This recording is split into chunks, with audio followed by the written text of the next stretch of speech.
तुमच्या मनात काय ते कळू तरी दे मला. नाही म्हणजे अगदी तू तुझ्यावर घेऊ नकोस हे.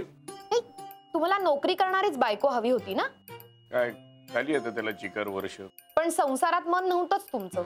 नाही मालू असं नाहीये, पण तुमच्या इच्छा टेण्या भाऊजींवर लादू नका तुम्ही. हे बघ हे साफ चुकीचं आहे. ते काही नाही.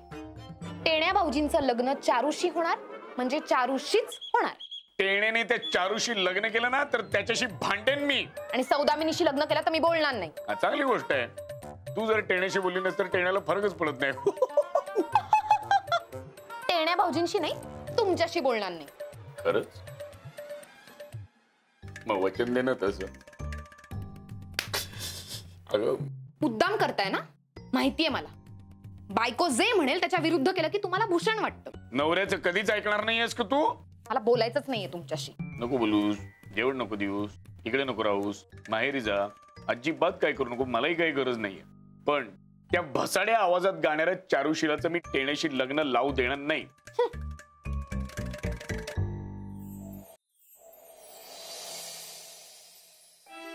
वहिनींना खोटं का सांगितलंस? आम्ही भाजी पोळी खातोय म्हणून. अरे टेण्या, तिला आवडत नाही मी असलं खाल्लेलं. राजा तुला एक सांगू? नाही नाही, काय सांगू नकोस. माहिती आहे मला. आता 10 मिनिटात मॅच सुरू होणार आहे. मला वाटतं तू लंडनला जावंस. हे तू मला सांगितलेलं आहेस. हो, पण माझ्या एकटेपणाचं दुःख नाही सांगितलंय मी तुला. टेण्यात होते इमोशनल होऊ नको. आता मॅच सुरू होणार. पण रंगाचा बेरंग व्हायला वेळ नाही लागत राजा.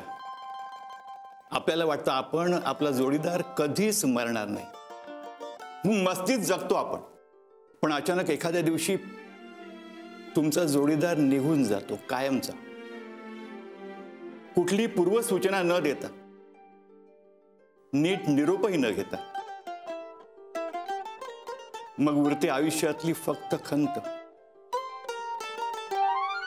आता खूप वाटतं रे. बारीक सारी गोष्टी होत्या, त्या मी केल्या असत्या तर किती बरं वाटलं असतं तिला.